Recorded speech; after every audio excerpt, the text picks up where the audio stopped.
A young boy with white hair recalls a memory. On his 5th birthday, he collapsed and had a nightmare. In his dream, a man with white hair similar to his knelt before a black-haired man and a group of women.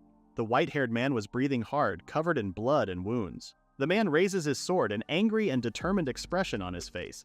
He swings it down with all his might and cuts clean down on the white-haired man's neck. The sound of cutting flesh echoes in the young boy's head as he clutches at his own throat.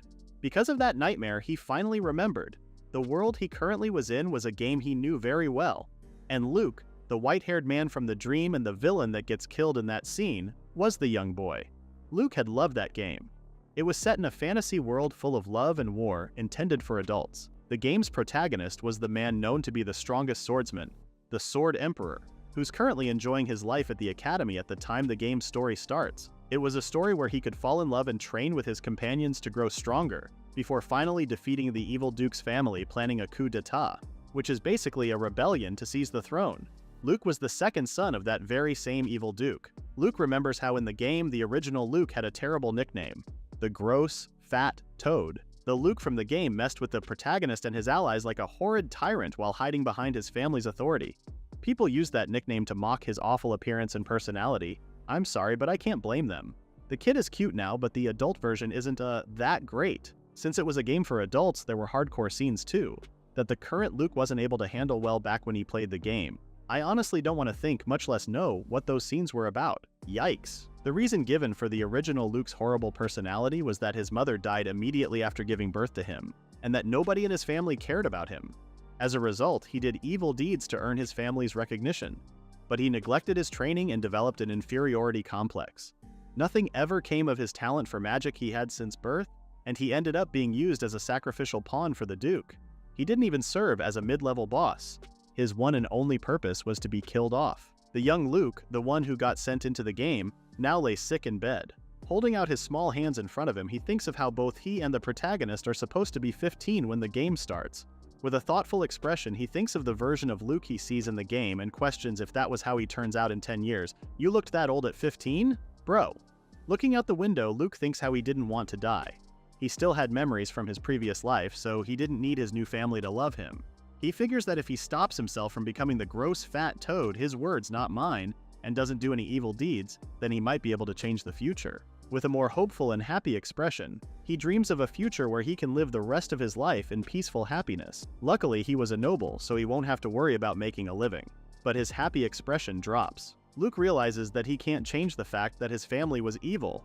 He won't be able to escape the purge that's coming for them, but he wanted to have enough power to defend himself at the very least. He suddenly remembers that Luke supposedly had a talent for magic. He stares at his hands and concentrates, realizing he can feel some sort of airy, soul-like energy, and wonders if that was mana flowing through him. Imagining a game system screen, he wonders how to use magic without a user interface.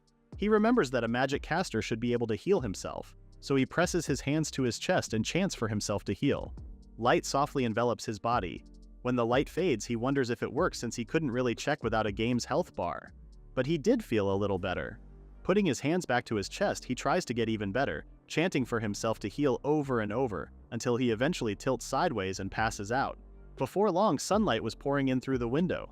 The door to his room creaks open and a voice calls out to him, telling him to get up and asking how he was feeling. A freshly healed Luke slowly wakes up, realizing it was morning. He rolls over in bed, feeling sluggish but no longer ill.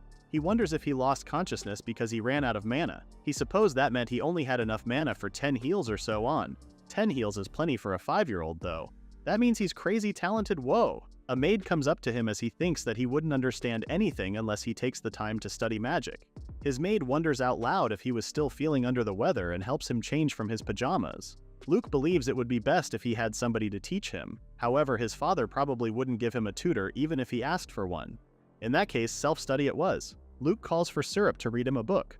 Syrup was the name of his maid, a dog beastman who was currently 12 years old. Wagging her tail, she agrees to his request. Later on, Luke hands her a book on magic fundamentals and Syrup checks with him that he really did want her to read such a difficult book for him. She suggests a picture book instead, holding up one she personally liked called Hakan, the Loyal Dog. Of course not to be confused with Hachiko, the best doggo. Luke replies that he wanted to try to learn how to use magic. With his best puppy eyes, he pleads with Syrup to read it to him. With a face like that, I can't believe that's how he turns out when he's older. His cuteness shoots an arrow straight to Syrup's heart and she agrees. As Syrup sits down, Luke lies down on the sofa with his head on Syrup's lap. She laughs that he really was still a boy. Luke asks Syrup to teach him how to read and do math while she was at it, adding that she was the only one he could rely on. With sparkling eyes, she excitedly tells him to leave it to her. Hyped up, she suggests that maybe they should take the opportunity to start training too. Luke observes that dog beastmen like Syrup have traits similar to dogs, like enjoying exercise. Completely straightforward and with a careless smile on his face, Luke disagrees with her.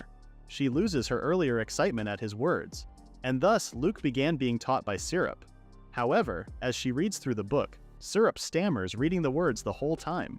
With a teasing smile, Luke comments how amazed he is that she could read long and difficult words. With tears in her eyes out of embarrassment, she asks if she was really useful, and Luke reassures her that she was. But internally, he thinks that the book may have been too difficult to read. He sums up magic fundamentals from what Syrup read out loud. Mana was a transparent energy floating in the air around everyone. The amount one can use and the power of someone's spells depends on their talent. Luke figured that soul-like feeling in the air he felt while he was sick really was mana.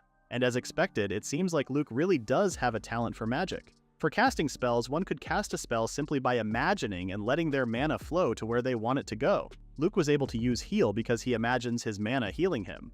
And finally, the difference between attributeless magic and attribute magic was that attributeless magic was basic magic anyone could use, while attributed magic requires a special talent to use. According to the book, most nobles are able to use attribute magic.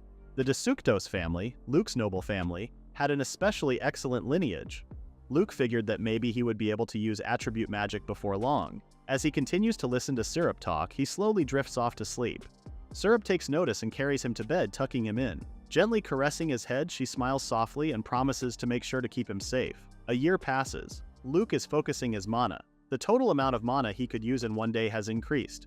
He found out that he could improve the amount of mana he can store inside his body by using it all up every day. It was really rough when he first started training since he was fainting all the time, which horrified Syrup. As he reads books in the annex library, Luke mourns that it was a pity that he still hasn't been able to find a suitable magic teacher. The annex that he lived in only had a head butler and 3 maids, so there was a limit to what he could learn from them alone. He searches through the library shelves for more books. He learned to read and started studying. Luke was thinking of ways to avoid his fate of being a gross fat toad. First on his list of changes, he had to take care of his health. From how the original and older Luke looked in the game, it was clear that there was a lot that could be improved in terms of health. The Luke in-game had acne, blemishes, warts, cracked skin, was obese, and among other things. Apparently, people in his current world don't bathe and wash their faces daily. That's nasty, not gonna lie. Holding a hand up, Syrup marvels as bubbles clung to her hands. Luke tells her to use the bubbles to wash her face. Luke and Syrup were sitting on the floor of his room in front of basins of water, prepping bubbly soap in their hands. Syrup asks Luke if there was a reason the soap was so foamy, and Luke casually answers that he had delicate skin, so it was to wash it more gently. Syrup pauses in shock. With horror, she exclaims in disbelief that he had delicate skin. Internally, Luke says that Syrup wouldn't know that unless she's seen what he ends up looking like in the future. Carelessly, he tells her that it wasn't a problem right at that moment, so she didn't have to worry about it, but she disagreed. With a content smile, Syrup tells him that as his personal maid, she would learn his routine. Luke shares her soft smile, and thus, the two of them started doing their skincare routine twice a day. Luke wants to be rich enough to use high-class products without worrying about the costs. He wants to be able to buy soap, face lotions, body lotion, moisturizer, and sunscreen. Later on, Luke uses his magic to carry a bucket of water into his bathtub, which has him multitask practicing his magic while getting ready for a bath. While in the bath at the veranda, Syrup complains that she couldn't get used to washing her body like that. Luke lets her know that he was glad that she took the time to learn how, because in a year's time, her skin will be completely smooth, and if she keeps the habit up, he's sure she'll grow up to be quite a beauty. There's a pause between the both of them before Syrup admits that she noticed that Luke's got all kinds of things in his mind. Looking at Luke, who almost seemed to sparkle, she tells him that he even seemed to look much healthier than he used to. Syrup adds that recently, the two of them had even started taking turns cooking. Luke had decided that he needed to change his diet early on. He told the head butler that he didn't need any meals served from then on.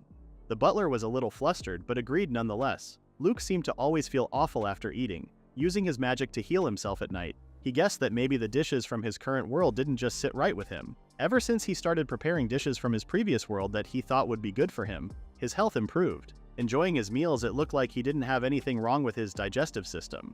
Syrup continues that he stopped sleeping in late every morning. Luke had started getting up early to fix his daily routine, making sure to go outside every day to get some sun. Syrup was happy that he could go outside now. He had started taking walks and doing some light exercise. Syrup tries again to suggest that they start training, but Luke immediately shuts the idea down with a smile. He didn't really like exercising, so much so that it was out of the question. Luke calls out to Syrup, and with a solemn expression, he tells her that he wants to live a healthy, easygoing life. Syrup repeats his words, a worried look to her, and Luke says yes. He continues that he thinks that it'll be quite difficult to live an easygoing life. Syrup asks again, confused, and Luke explains that if he only continues to eat and sleep, he'll become something terrible very quickly. Syrup is surprised and reasons that he was so cute for that to happen, to which Luke agrees, yes bro, earn your cute side. Internally, Luke thinks how he really couldn't imagine how the original Luke turned out like that. He feels like he has a lot of potential, so he'd like to grow up handsome if he could. Luke continues that eating and sleeping all day for every day would also mean he'd have a terribly lot of time on his hands. Syrup asks if he meant because he was a noble, and he answers that leisure isn't leisure if it's all someone does. I know he's supposed to be older internally, but Syrup isn't questioning why this 6-year-old was so philosophical. Luke compares how if someone went to the amusement park or the casino every day, it'd quickly become less fun, and judging how his father treated him, he was going to sacrifice Luke and leave him dead sooner or later. He may have been born a noble, but there was no safety net for him. The original Luke misused his privileged upbringing, leading himself to ruin, but the Luke right now planned on making sure to make the most of it and prepare for the future. Determined, he decides that since his childhood is privileged, he'd like to avoid any unnecessary hardships. After all, he was planning to have a wife support him in the future, and if he couldn't marry, he needed to find a source of income that allows him to live without worries even if he was on his own. If he could make one choice that would change the course of his future, it would be not going to the Alcides Royal Academy. The Luke in-game as a character mainly appears in the Academy arc of the game after all. The game is split into two major arcs.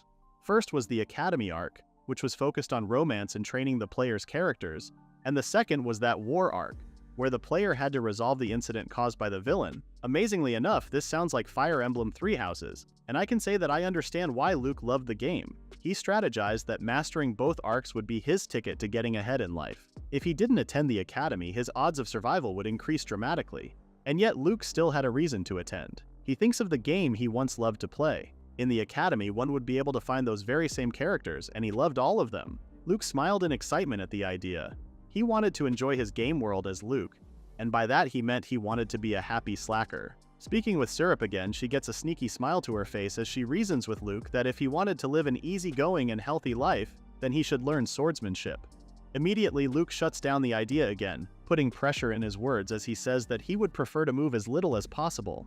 Syrup combs through his hair with a flustered expression, trying to convince him that not only was it fun, but it would also help him protect himself. Internally, Luke smiles at how Syrup really liked the idea of swordsmanship. Luke retorts that he didn't need to learn swordsmanship when he had Syrup. Syrup is surprised, asking him how he found out that she was learning swordsmanship.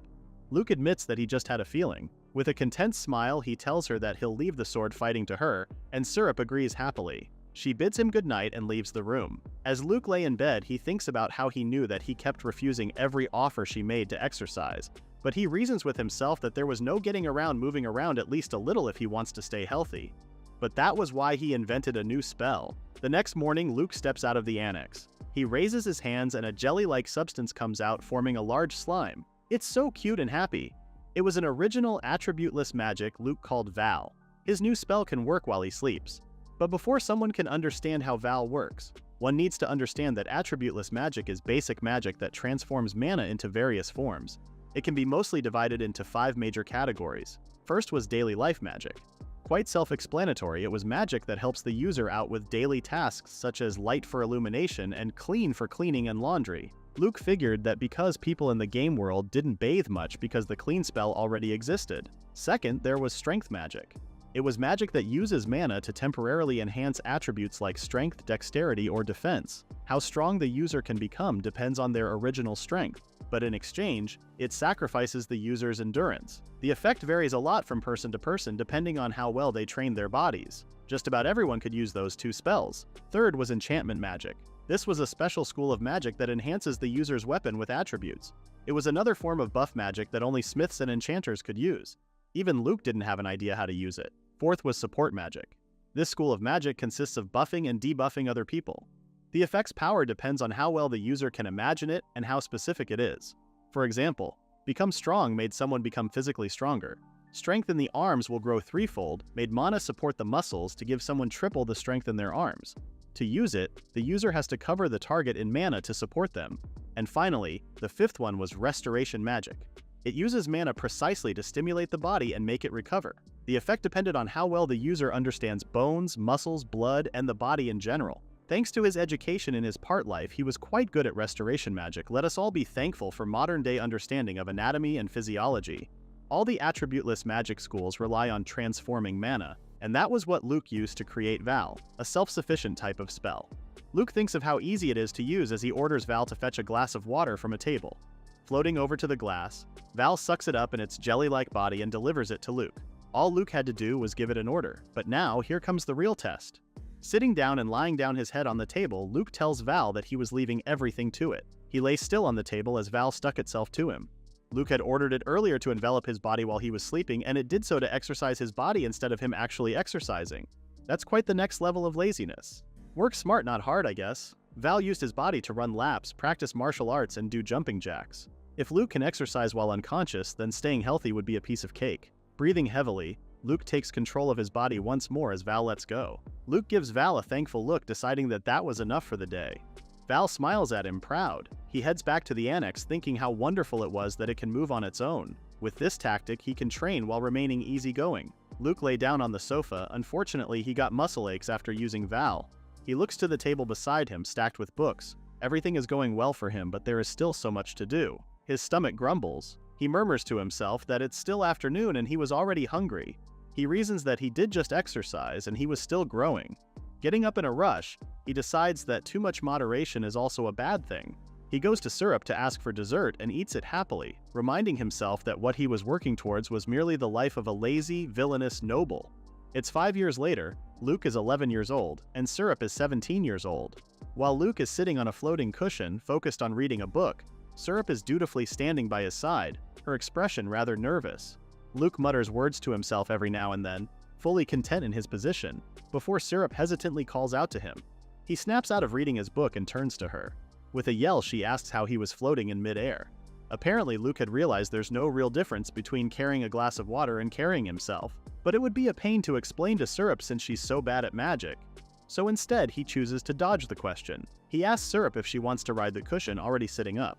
Syrup asks for permission and Luke grants it. The cushion is lowered and Luke gets off. As Syrup nervously gets on the cushion, he tells her there was no need to be scared, since he was using mana to properly support it.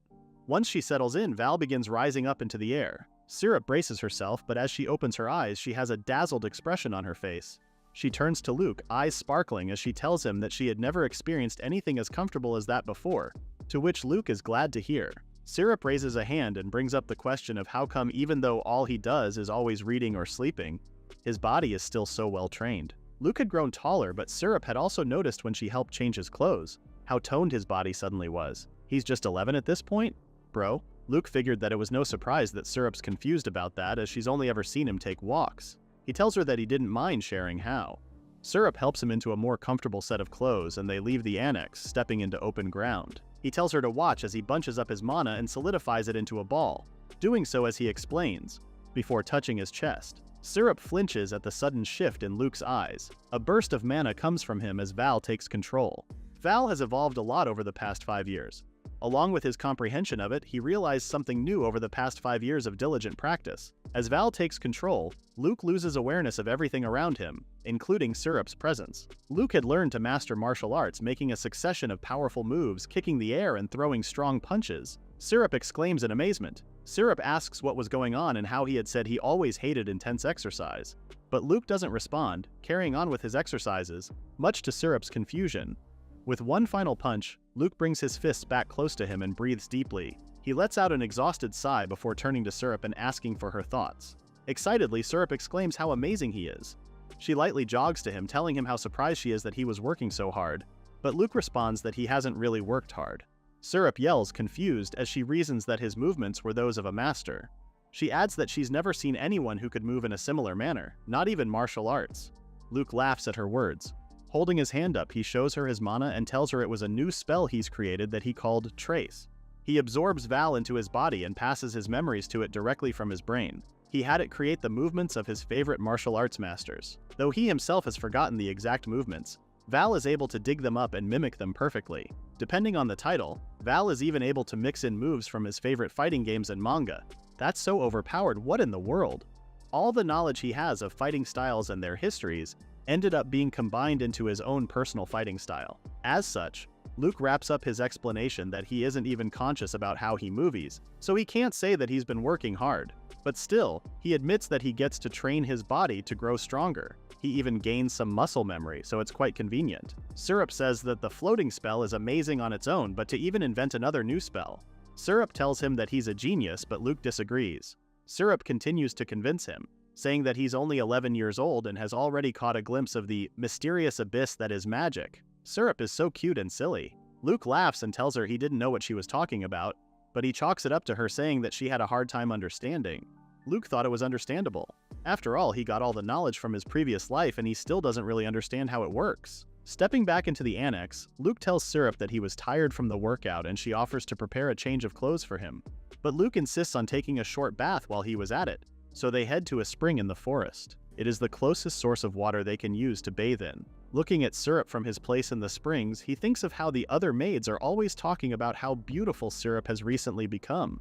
She's kept up with the beauty regimen he taught her for 5 whole years, and it feels like her beauty has reached another level. We love a queen with a skincare routine. She's also kept up her swordsmanship training and really polished her fierceness. As Luke steps out of the spring and changes into new clothes, he calls for Syrup, and she immediately comes towards him, wagging her tail. Despite everything she's become, she still acts like a loyal dog who gets overjoyed by Luke simply saying her name. Laughing, Luke thinks that seeing the cute side of Syrup is his special privilege. Their dynamic is so cute. When they're back in the annex, Luke tells Syrup that he has a job for her.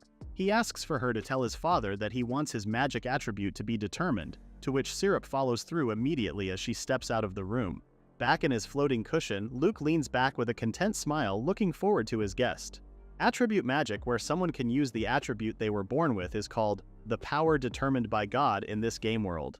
If somebody tells a magic user what it is, that user will be able to use their attribute. The Ministry of Magic of Alessidas would be the one to determine it. They manage all attribute spells in the kingdom.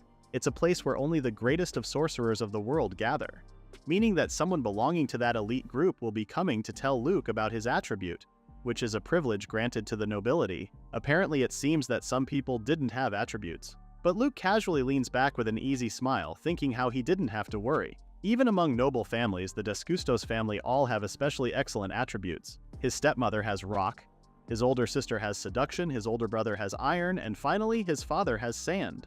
With an excited smile, he wonders what attribute he had. The following day, there was a knock on the door. Luke opens it from his floating cushion, realizing his mistake a second too late. A man enters, exclaiming at the sight of a beautiful girl riding a floating cushion. Luke turns to him, wondering who he was and why he assumed he was a girl. Thinking about it some more, Luke did originally look quite good and he's done his best to maintain his beauty regimen, but he wonders if he really did look that cute. Own your cuteness, Luke. You look absolutely adorable. Syrup comes in and introduces the man to be Malsa Glico, the chief of the Ministry of Magic's Attribute Bureau. Syrup leaves his side to stand beside Luke. Malsa pauses and fixes his glasses before calling out to Syrup, which has Luke on edge. But Malsa happily states how amazing Syrup's memory was, memorizing his entire title despite only hearing it once. He adds that it was to be expected from a servant of the Descustos family, and he commends her again for not slipping up. Syrup proudly replies that it was only natural. Getting down to business, Malsa asks where the young master of the Descustos family was.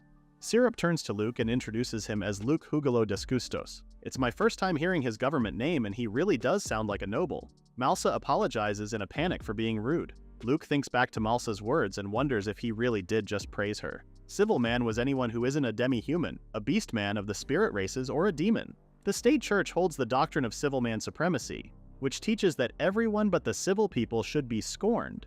Does that mean Luke being assigned with Syrup is supposed to be another way that he was being disrespected in his own household? That would be crazy. Luke thought for a moment that Malsa would berate her and prepared to take action, but he's sure that Malsa isn't a bad person. He hops off of the floating cushion and heads over to Malsa. Luke calls him Malsan, which is both a good pun and very cute. Holding out a hand, Luke tells him to just call him by name. With a warm smile, Malsa shakes his outstretched hand. They sit down on sofas across from one another as Malsa tells him that they were starting. He asks Luke to close his eyes, and as he does so, Luke hears a sigh of relief. He wonders if Malsa was nervous. Malsa raises a wand. Sleep and sloth. Luke's eyes widened as he heard him say those words. The moment Malsa did so, the attributes inside of Luke came to be. Or it would be better to say that he realized something he'd always known. With a joyful expression, Luke mutters how amazing it was. He tells Malsa that he really does suddenly understand what kind of magic he could use just by saying the attributes. Malsa explains that among attribute magic, there are certain unique ones called rare magic. Both of Luke's attributes would be classified under rare magic. Our boy truly is special in every way. Malsa continues that usually all attribute magic is recorded and made publicly available, but they had a custom of keeping rare magic secret. He asks whether it was fine with Luke if they recorded his abilities simply as magic that influences the human body, to which Luke agrees. Luke asks if there were other ways to utilize his magic since there were only simple ways of using them popping in his head. Malsa answers that everybody has certain spells they're more suited for than others, regardless of attribute. He says that Luke can improve his abilities by researching his attributes and saying that it's the only way to master magic. With a determined smile, Luke tells Malsa that he would keep in mind as he starts training. Malsa smiles at Luke's enthusiasm, but he's knocked out of his thoughts when Luke speaks again. He says that he's quite surprised that appraisal magic was a thing, which makes Malsa flinch. In a panic, he asks how Luke knows about appraisal magic. Calmly, he answers that he thought it was quite obvious with how Malsa just appraised his attributes. Internally, Luke thinks about how since he was a reincarnator, he just figured it was a thing, but now he knew it was supposed to be a secret. Malsa tries to explain, but then he starts choking. Luke orders syrup to get some tea for him. They take a break to enjoy their tea and Malsa comments that it was delicious. Luke comments that it's an herbal tea that's good for the body and Malsa agrees that it helped clear his head. He asks what the tea is called, but Luke reveals that he actually grew the leaves himself, so Malsa wouldn't be able to buy it from a market. Instead, he offers to give him a few leaves to take home. Luke assumes that he should keep the idea of appraisal magic a secret, which Malsa thankfully agrees with. Malsa mentions that he's sure that his daughter will like the tea as well, and Luke asks about her.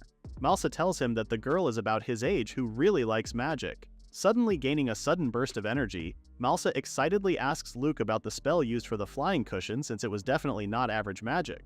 Luke pauses and Malsa apologizes for his sudden outburst, but Luke brushes his apology off. Luke proceeds to show Malsa how Val works, a confused syrup watching them chat. Soon the sun was setting. Malsa thanks Luke for his time, but before he leaves, Luke asks if he could be his tutor. Malsa admits that he personally didn't think Luke needed a tutor, so he asks what Luke really wanted. Luke explains that what he was looking for was someone he could write letters to ask for answers to questions about parts of magic he didn't understand. Malsa clarifies that he wanted to be pen pals, and he smiles, interested in the idea. Luke excitedly asks if he was agreeing. Malsa asks in turn if it was alright for him to ask Luke questions in turn. Luke readily agrees, although stating that he might not be able to answer all of them. And with that, they had a deal. Luke finally had a tutor. Thanks to Malsa, he grew quite knowledgeable about magic. In contrast to attributeless magic, where the user can transform mana freely according to their imagination, attributed spells have certain rules they must follow depending on the attribute. Appraisal made Luke realize his own inherent magic. Inherent magic is what they call the basic spells of their attribute. For example, the beginner spells of fire are Pilot Light to produce a flame, Fireball which tightens and solidifies mana, and finally Fire Arrow to fire the solidified mana. The rest is all up to the user's own knowledge and practice. Luke's attribute Sleep has 3 inherent magic spells too. First is Sleep, which puts a target to sleep. The effect varies depending on the amount of mana the user injects, as well as the target's resistance, so the user can fine-tune it to some degree. Second is Sleep Timer, which allows the user to define the period of sleep through touch. The affected target won't wake up for the designated period no matter what happens. And finally, Sleep Delete, which allows you to forcefully dispel any sleep magic. Magic can be defended against through magic resistance and defensive magic, but if they don't know about it, Luke can put people to sleep before they understand the situation. If he uses Sloth too, he's sure they'd have no idea what's going on. His powers are really scary when you think about it. He can knock you out and stab you and you wouldn't know. Excitedly, he thinks of how both of his attributes are so amazing they might as well be cheats. You got that right, Mr. basically won the magic ability lottery.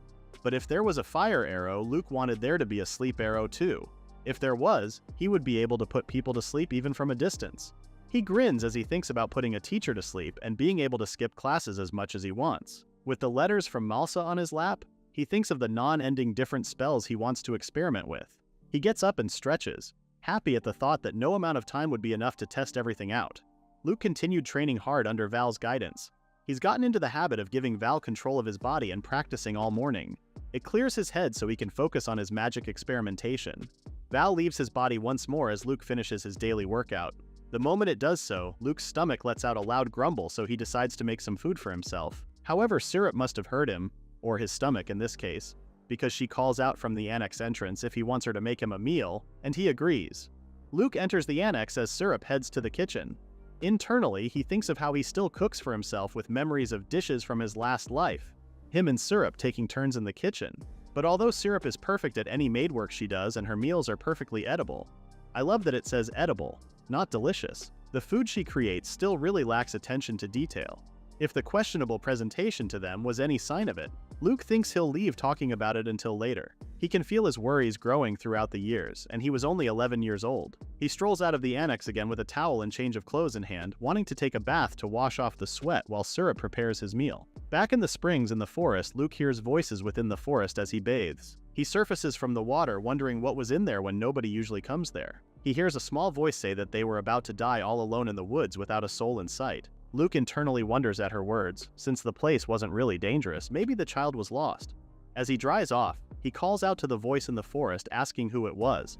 The figure in the forest flinches, wondering out loud why there were people in the forest. Luke finally decides to enter the forest and peek behind a tree to see the lost child. The girl screams, flustered at the sight of Luke still half naked from his bath. Completely reasonable response. Please go on. The girl continues to spiral in shock, her face completely red as she stammers through her words. Meanwhile, Luke, quite oblivious to the girl's panic, comes to the conclusion that the girl was a guest from one of his sister's tea parties. Apparently, his older sister was inviting noble ladies over to expand her clique.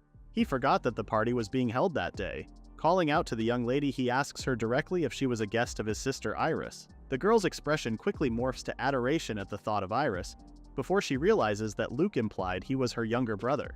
Drying himself off, Luke properly introduces himself, and the girl shrieks. She takes multiple steps back and kneels low, introducing herself as Karen C. Caribbean, daughter of Count Caribbean, 12 years old. I can't believe her name is literally the Caribbean Sea. With a warm smile, Luke comments that he found her funny. She's completely dazzled by his expression. Completely reasonable reaction part 2. Luke kneels down holding out a hand for her to grab as he asks her if she can use attribute magic. They both stand up, Karen saying that she can use magic and she really likes it. Luke asks to see her attribute magic. Leaning down, she lifts her skirt a bit and produces a heart-shaped pouch that produces a ladle. Weird place to keep your stuff, but I'm not about to judge. She continuously pulls out object after object, from a plate of vegetables to plates and other cutlery. As she's doing so, she awkwardly tells Luke that she'll show him his magic shortly, so she asks him to put some clothes on first. Leaving to do just that, Luke thinks of Karen's pouch. His curiosity piqued at how it seems to be a magical pouch that can store a ton of things. Karen raises her knife as she tells him about her attribute magic. Her magic was cooking. She cuts through vegetables at a quick yet precise pace, mixing and cooking with skill before topping them off with seasonings. Tasting her creation, Karen makes a satisfied expression. Plating off the dish, she presents a spiced moon rabbit soup she prepared with only ingredients she had on hand.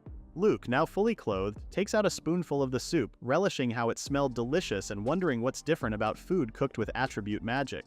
He takes a mouthful and completely stops, his eyes growing wide, internally exclaiming how crazy delicious it is. To best describe it, it felt like he went through a religious experience. He takes scoop after scoop, amazed that he's never had anything so tasty before, not even in his past life. Karen watches him eating excitedly with a proud expression on her face. Suddenly, Luke stops short again. He stares at an empty plate. He could have licked the dish clean with how much it was sparkling. Placing a hand on his stomach, he gets a confused look on his face. What's more to the soup, he could feel power welling up inside him. He came to the conclusion that it was able to buff magic as well.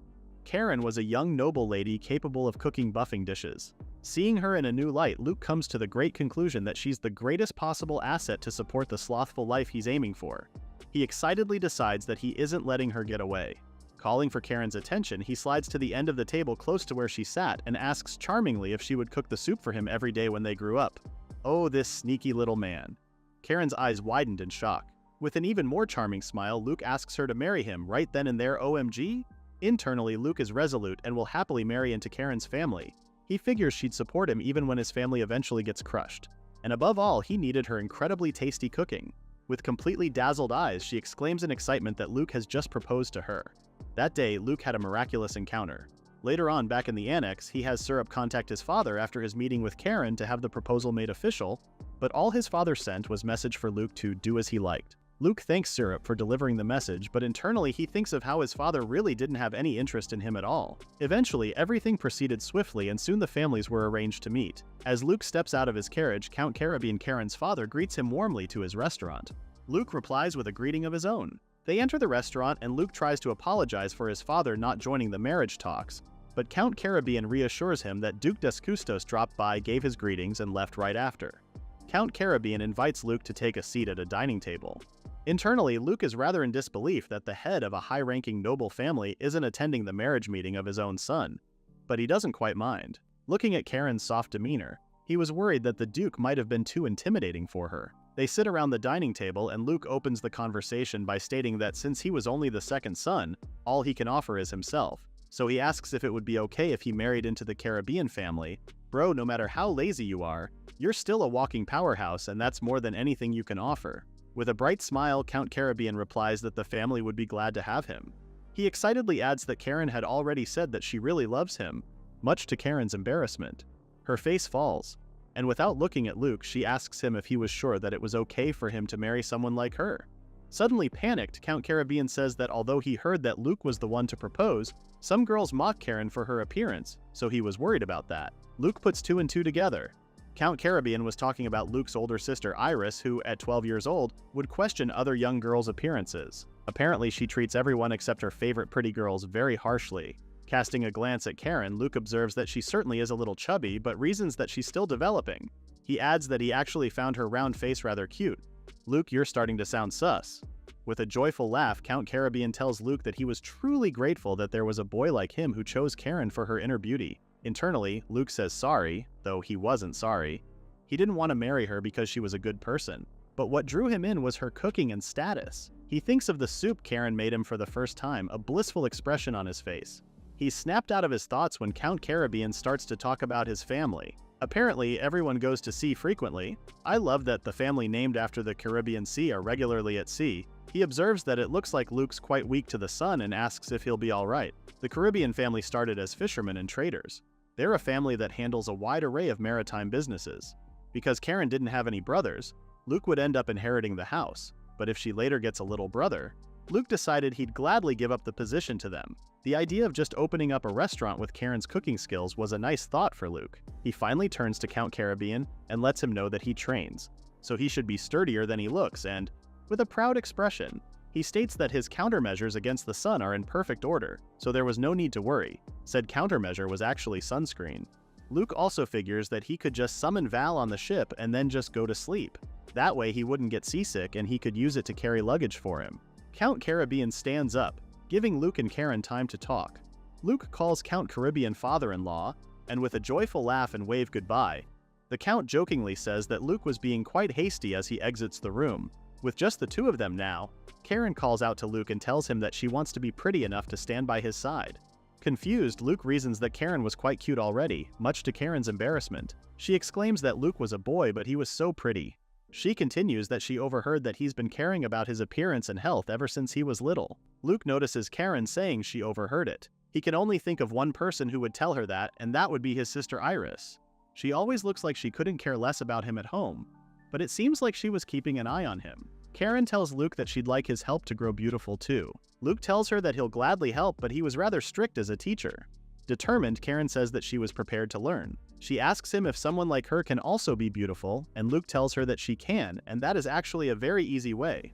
If Luke uses sleep and Val together, he would be able to easily make her diet, but he knew that getting thin was the only thing she wanted to have. However, he decides that that wasn't the right time to teach her everything. Luke asks if they can go someplace else. Later on, they end up in his room. Luke orders Syrup to make sure that nobody was spying on them.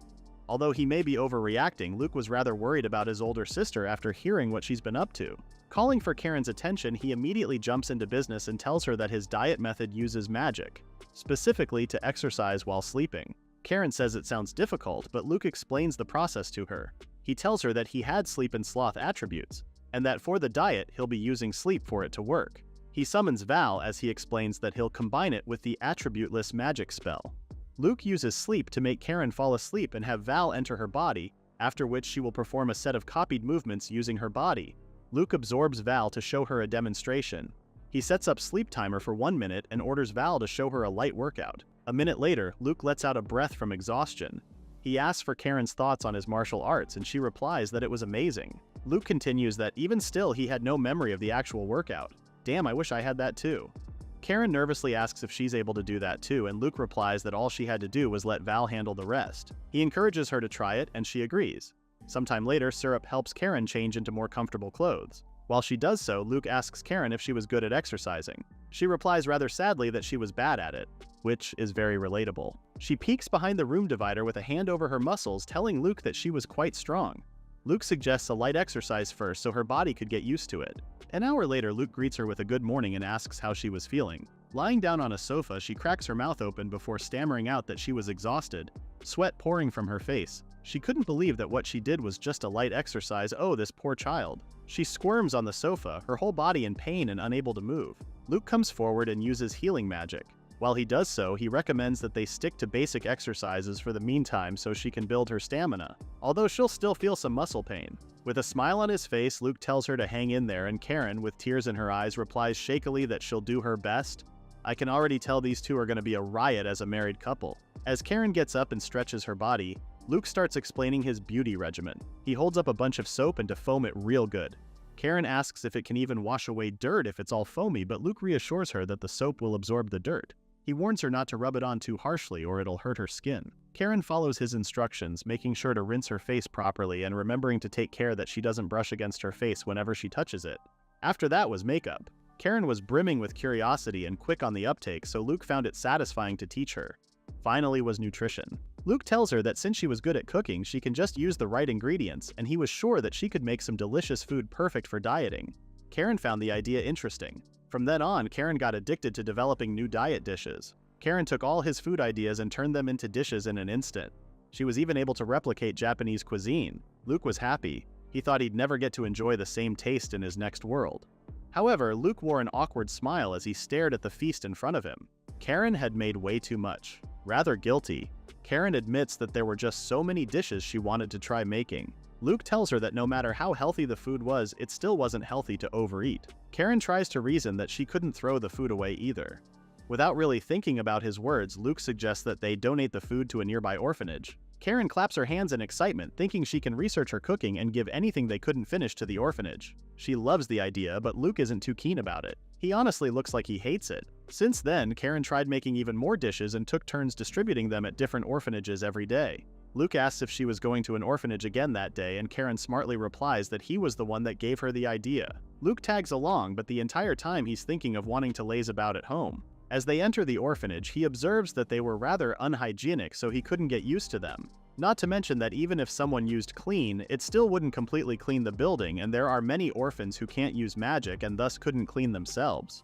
The orphans come rushing towards them, or more like towards Karen, but another orphan calls for Karen desperately. Bowing low, she begs for help because her brother fell down and wouldn't wake up. Karen wants to help, but unfortunately doesn't know any healing magic. The orphanage is managed by the church, but the priests show up only when it comes to money. Internally, Luke comments how he really didn't like the church in his world. Forced to help, he tells the orphan to lead him to her brother. Once they enter the room, Luke realizes that it wasn't a place for a sick person to get their rest. He leans over the orphan boy and observes that his breathing was shallow, most likely from a case of pneumonia. Luke holds a hand over the boy, imagining his breathing returning to normal. His hand glows with light, and after it fades, the boy looks healthier than before. Luke steps aside, letting the orphan girl know that he should be fine. The girl collapses next to her brother, thanking Luke over and over. With a terrified look, she turns to him and asks how much his treatment will cost. But Luke brushes her question away, much to the girl's confusion. Luke explains that since he was the son of a duke, he wasn't in any need of money and just healed the boy to practice his magic. A little cold-hearted, not gonna lie, but at least he's honest and still healed the kid. Small wins, I suppose. Luke continues that now. He knew how to heal that specific illness, so he should be the one to thank her. She softly asks him again before bursting into tears and bowing once more. Luke finds the girl clever, sure that she'd have a much easier life if only her surroundings were a bit better. Luke calls to Syrup and casually states that since the Duke had more money than he knew what to do with, what was stopping them from using some of it? Syrup smiles at his words and they head to the office of the orphanage director. Luke drops a whole pouch filled with 50 gold coins on the table of the orphanage director to the older man's surprise. Luke states that the gold should be enough to get hygiene under control and to start teaching the kids. The director tries to interject, but Luke cuts him off and says that he found thinking to be quite the hassle. So the director wasn't allowed to refuse. Now that's what you call a power move. He's still 11 at this point, that's crazy. Finally, the director agrees. Internally, Luke is happy at this turn of events. He had just come to tag along at the orphanage but ended up with something interesting. The orphanage would provide him many opportunities to test out his healing magic. Luke, now 14 years old, sits on his cushion suspended on air by Val. He's enjoyed the past 3 years since he's been engaged to Karen. Syrup takes care of most things for him, Karen cooks for him every day, and he's kept using Val for his beauty and health. Oh, he's definitely living the lazy life, he just wears his pajamas everywhere. He's experienced many things thanks to Karen, but his happy days with her are approaching their end. Karen will start attending the academy and will have to live in the dorms that spring. As such, he wanted to spend as much of what little time they had left together as possible. He turns to his bedroom door, which remains closed. She still wasn't there yet. He jumps off the cushion and decides to go after her, already having an idea why she was late. At the main house, Luke stops walking as he comes across his older brother, Testa, currently 19 years old, and first son of the Disgustus family. Luke's surprised that Testa was around that hour, which was a rare occasion. Testa passes by him, ignoring him as usual. Luke casts him a glance as he walks past, thinking how he was already taller, and yet Testa didn't care. Luke smiles as his focus goes back to Karen, sure that she was at a certain pavilion. Luke steps into the garden and finds Karen. Her diet's been a great success, and she's now regarded as a beauty well known for her appearance and femininity. Rightfully so, she looks absolutely pretty, OMG. Luke comes closer and greets his older sister. With a brushback of her hair, Iris greets him and asks what he was doing there. He responds that he was going to borrow Karen, and Iris gets an annoyed look on her face. She darkly asks if he was trying to break up her tea party, and Luke reasons that she originally came to the estate to visit him. Luke tells her that he just came to the pavilion to take back his kidnapped fiancé. With a light blush on her cheeks, Iris stares Luke down. Apparently, all men who meet Iris's eyes end up wanting to become her playthings. However, it doesn't work on Luke at all. Their stare down ends with Iris losing. Karen calls for Luke's attention and stammers that she also wanted to talk with Iris, apologizing afterwards. In Luke's eyes, he preferred the way Karen looked to his sister. Luke takes a seat beside Karen, reassuring her that it wasn't her fault. Casting a glance at his sister, he asks her if she hasn't had enough fun. Karen is stuck in between them as the siblings argue. Iris looks away, her face hidden behind her fan, and yet the blush on her cheeks is obvious. She urges Luke to leave them alone and that he'll be able to talk with Karen as much as he wanted in the academy. Luke tells her she was being unfair, and reasons that he won't be starting until he goes to the academy the following year, so he couldn't want until then. Karen blushes as she says that two beauties are fighting over her. You deserve the attention with how cute you are. Internally, Luke compares how cute Karen was when she was flustered, while Iris remained stubbornly sulking. Deciding he had no choice, Luke gets up and leans towards Iris. He lightly tells her that she was ruining her beautiful face with the scary look she had on, and with a charming smile, he tells her to do her best in the academy. Iris's face is completely red as she stares dumbfounded at Luke. Luke, I think you did too much of a number on her. Luke holds out a hand for Karen to take. Internally, he's thinking that since he didn't get to see Iris too often, it might be good to earn some points with her. Karen takes Luke's hand, and still slightly flustered at the sudden need to leave, she says goodbye to Iris. However, Iris is breathing deeply, thinking about the expression on Luke's face from earlier. Ayo? She blushes, a small smile on her face, as she thinks how he was the only man whose beauty could match her own. A bit narcissistic, ain't she? Iris decides that she wants him. Ayo sis? That's your younger brother? A few months later, Luke is lying down in bed. Syrup asks him what book he would like to read that day. As Luke is thinking, his thoughts drift to Karen. She's already left for the academy, so there was no need for him to go outside anymore. Syrup was always the one who did the shopping, and whenever he wanted something, Luke could just call for merchants to come to him. He didn't have any friends other than Malsa, so there was nobody for him to meet. And then his thoughts paused.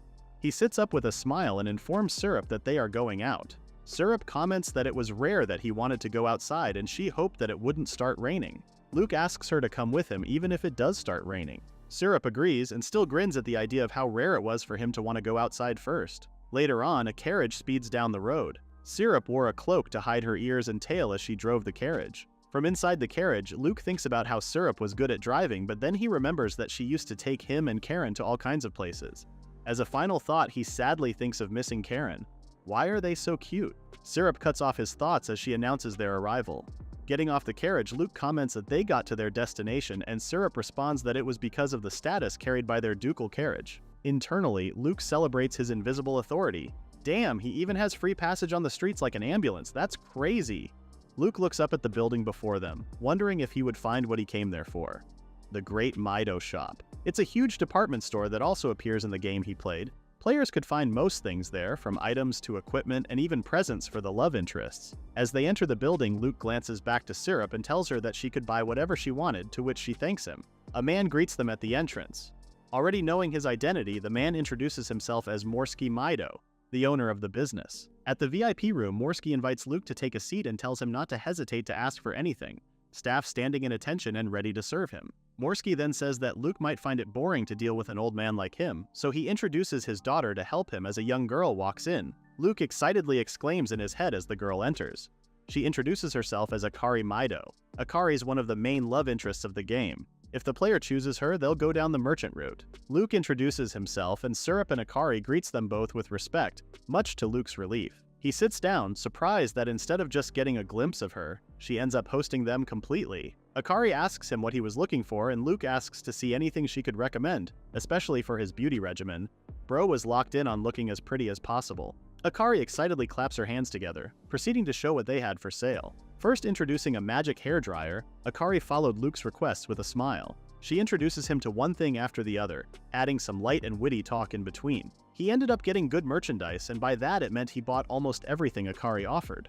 Luke excitedly turns to Syrup and asks if she wanted anything, but she answers that she wanted nothing. Internally, Syrup thinks of how rare it was that they went shop together, so she wishes that he'd give her something as a present. Luke watches her carefully, but Akari gets up to get something. She takes out a box containing a red choker. Immediately, Syrup's eyes seem to sparkle at the sight of it, but then she stops herself, muttering that she was just a servant. However, without hesitating, Luke tells Akari that they were going to take it. Syrup turns to Luke in a panic. Akari hands the box over to Luke. He turns to Syrup and tells her to take it as thanks for always taking care of him. With a slightly worried expression, he asks if he was wrong to assume that she liked it. Syrup accepts with a smile. Luke clips the collar on her neck and asks what she thought. Happily looking at herself in the mirror, she says that it was wonderful. It suits her so much. Akari excitedly agrees. Calling out to Luke, Syrup turns and asks for what he thought. Luke pets her cheek and tells her that it suited her beautiful white hair. Syrup is pleased with his words and grins while Luke wears a similar happy smile, glad that she likes his gift. As Luke sits back down on the carriage, Akari thanks them for paying a visit. Luke finds the trip satisfying and decides that maybe doing similar activities every now and then wouldn't be a bad thing.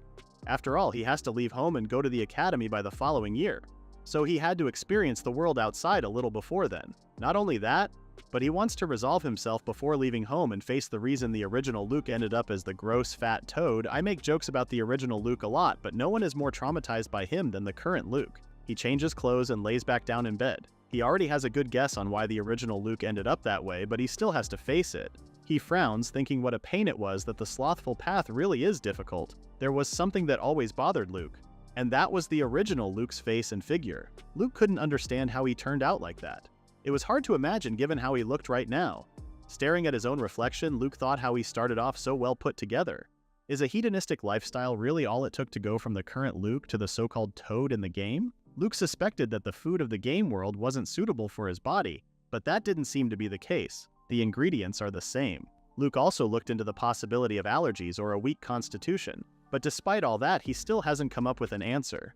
He contemplated food preparation and ingredients before he got the brilliant idea of asking Karen. As such, his first source was Karen. Based on Karen's letter, she says that the ingredients with the properties he describes are almost exclusively toxins. Luke keeps reading the letter. Apparently, they can be used medicinally, but depending on the methodology, it can alter bodily processes or even produce lethal effects. Luke frowned. In that case, it might be able to explain a bizarre change in appearance. He thought it was worth looking into. His second source of information was Syrup. She repeats Luke's question, which was what he was like when he was little. She answers that until he was 4, he ate and slept a lot. He was a cute child. Completely agree. He was a tiny angel. Luke asks if there was anything off about him physically, but Syrup tells him that besides when he said he had delicate skin, he was completely fine. Syrup continues it was that reason why she was so surprised when Luke collapsed. All the other maids in a frenzy. With a joyful expression, a young Luke had been so delighted while enjoying his birthday dinner up until then. Her head lowers as she says that his condition was unstable for about a year, making Luke remember that he ran out of mana and collapsed a lot around that time.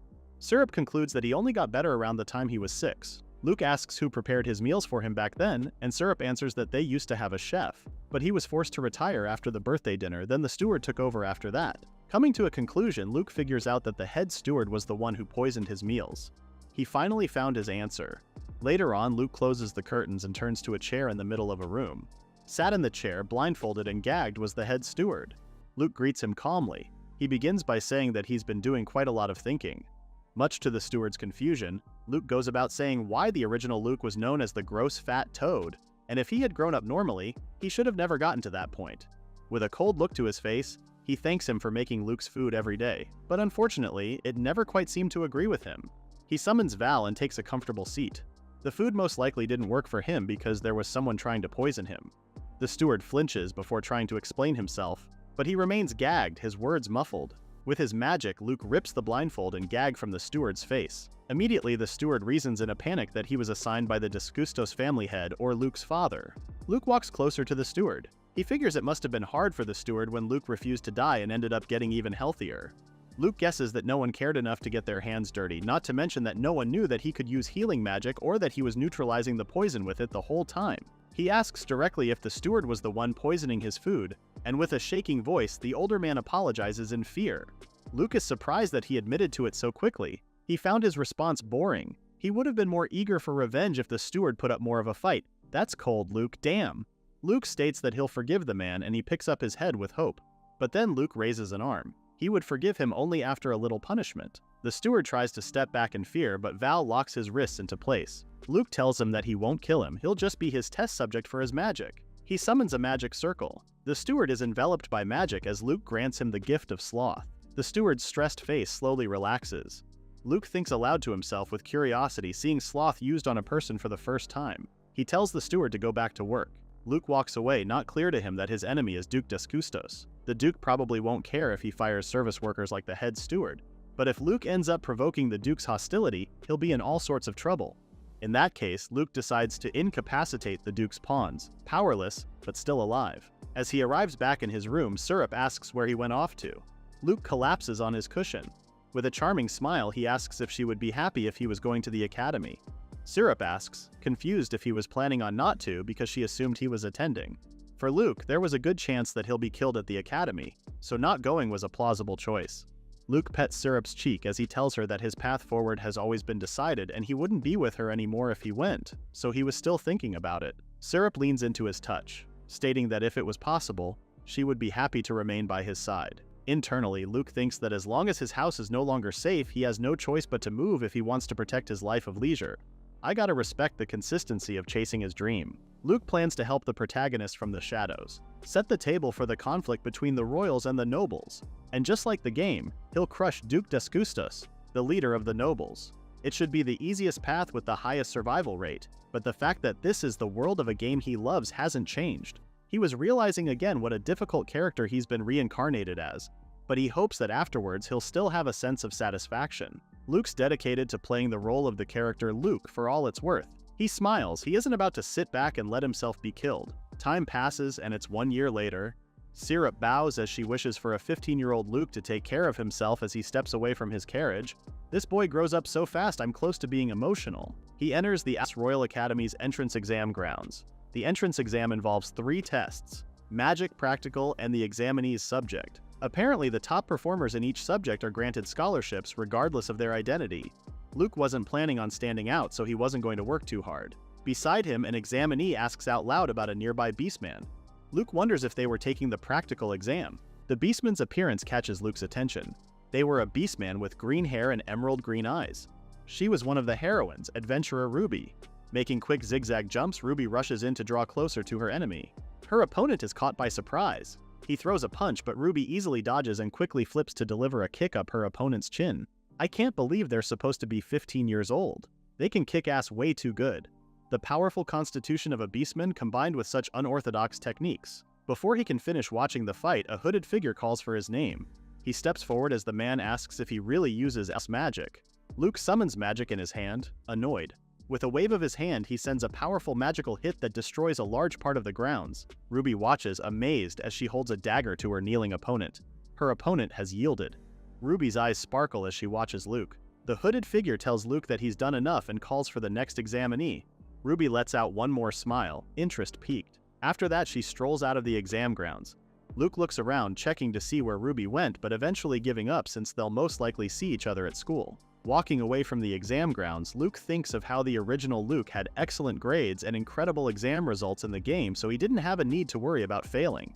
The next day, Syrup holds up a letter. They open it, Syrup's face excited as they read that Luke was accepted into the academy. Finally, Luke's adult romance strategy simulation is beginning. Luke knows he's the one saying it himself, but he's beautiful. He stands before a full-body mirror and strikes different poses.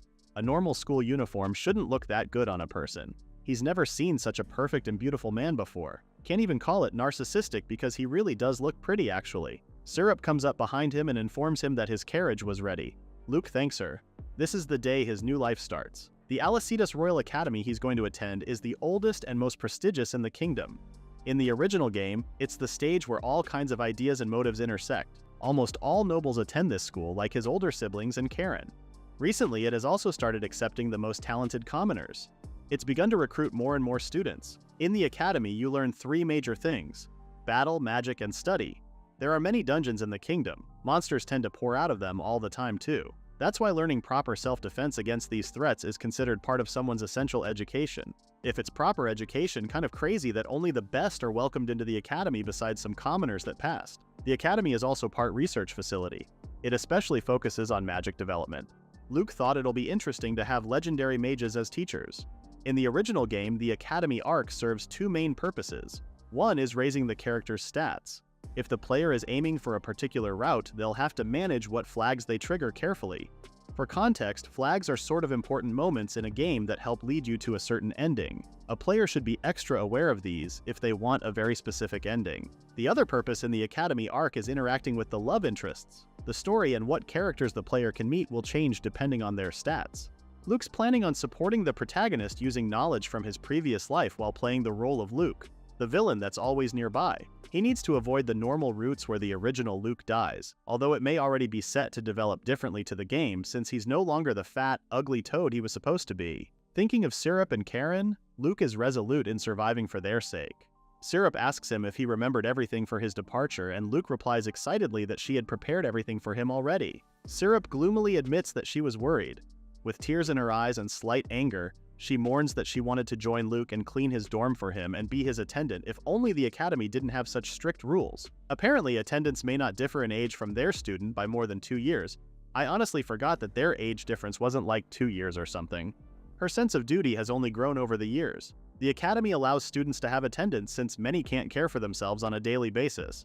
But Syrup is 7 years older than Luke, so bringing her is unfortunately out of the question. Holding her hands to comfort her, Luke tells her that he would have been happy for her to come with him too, but it couldn't be helped. Syrup sadly admits that she knew. It's common for young children to have an attendant of similar age for that reason, but Luke didn't have anyone like that. She admits that she was worried about whether the attendant the Duke assigned to him will be able to do a proper job. But again, he reassures her that it'll all work out. Syrup continues that he always goes at his own pace. Luke tells her that he'll be able to take care of himself, and adds that Karen was also at the academy. Embarrassed, but sad all the same, Syrup tells him that she wanted to take care of him. Luke is touched. He raises their hands up to his lips and thanks her wholeheartedly. Syrup has watched over him ever since he was little. His family never showed him any love or affection, but she more than made up for it. He thinks of all the times she had read to him when he was still a child. To him, she's his one and only family. She's always been his exclusive attendant, but recently she's been taking care of him more and more to the point she's doing everything.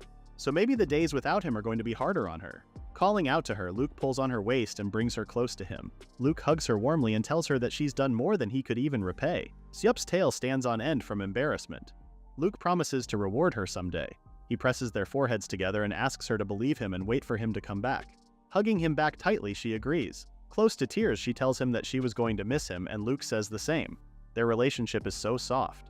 Later on, Syrup and Luke are sitting on his floating cushion. He promises that he'll have a chance at the end of the year to return to the annex, so he asks her to endure it until then, and she agrees. Luke pats her head and asks her to take care of the house for him while he is gone. Syrup tells him that she'll be counting down the days until he returns. He and Syrup wouldn't be together for a little while, but he thinks that he wants to treasure Syrup after his time at the academy comes to an end and forevermore.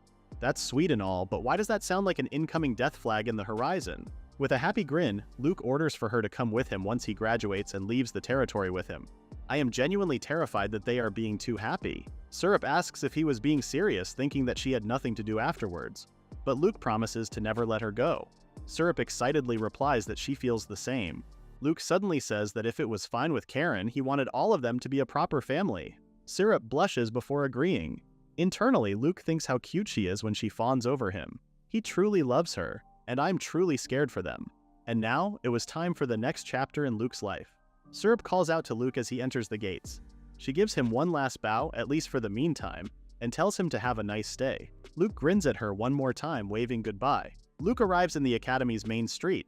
Near the dorm reception, Luke thinks about how he was supposed to meet fellow new students, but instead he was being tailed by a girl. She asks how to refer to him, and Luke politely asks if they've met before. Confidently, the girl says that she immediately knew who he was from the description his father gave. She apologizes for the late introduction. She was the daughter of Baron Malsa Glico, the director of the Ministry of Magic. Her name is Libera Glico. With a grin, Luke recognizes her as Malsa's or Malsan, as he called his pen pal and tutor daughter. The only parent of a love interest he knew was Morsky, father of Akari. But now he found the sudden connection interesting. Luke's been on guard because she's the attendant his father arranged, but this changes things. Libera tells him to just call her by her name instead of using any honorifics. Shifting the subject, Luke remembers that she liked anything to do with magic since that was what Malsa said. Excitedly, she replies that she loves magic, even saying that she wanted to get a job at the Ministry of Magic in the future. But slowly, the smile on her face fades as the words leave her lips. Luke assures her that he knows she'll be able to do it. Surprised, Libera tells him how people usually just make fun of her when they hear a girl wants to join the Ministry of Magic. Luke is confused because he thinks she's talented and she worked hard at magic, so he reassures her again that he thinks she'll be fine. With a grin and a blush on her face, she thanks him for his kind words. Shifting the topic once more, Libera states that she'll be taking care of him as his personal attendant from then on, but Luke brushes her off, telling her that he can take care of himself just fine. But Libera continues to push him, saying that she wants to take care of him and that she wants to be closer to him. Luke wonders why she needs to be so close to him, but when he hears Libera say that she found his magic to be an art form, he realizes why. He remembers that Libera was a magic maniac.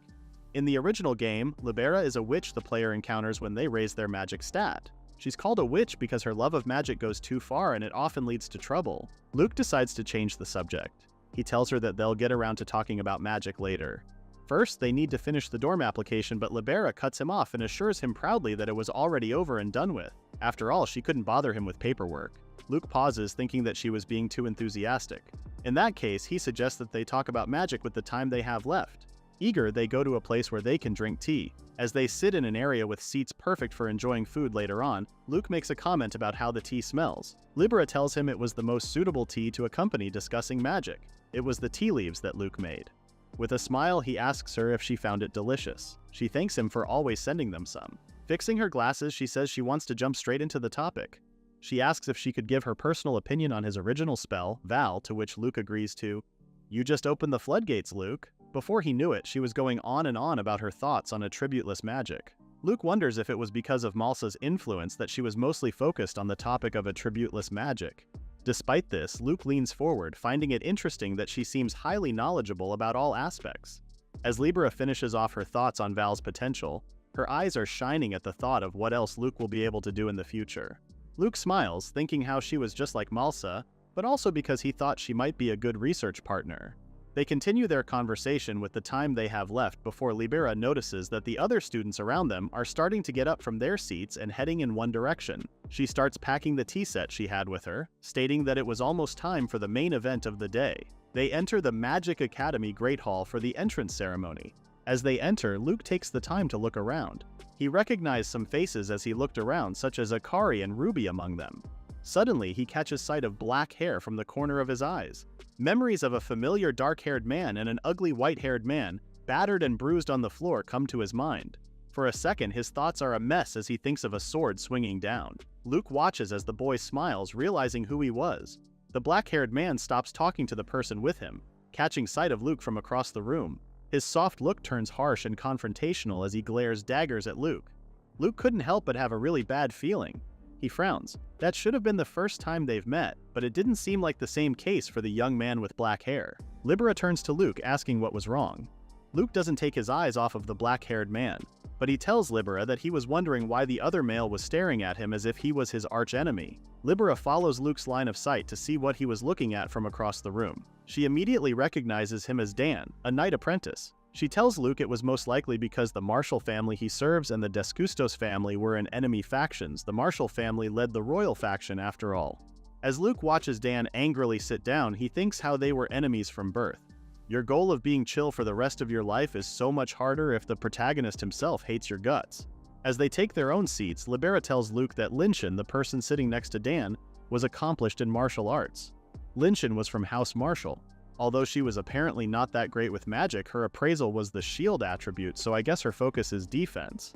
Dan was Linshin's attendant and his appraisal was growth. I don't know how this works, but I'm guessing he can get better than other people faster.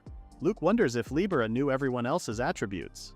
It was like she was a walking attribute dictionary. Which is really weird because you'd think magic attributes were only for the government and other institutions to know about so openly. Linshin was a family knight and childhood friends with the protagonist.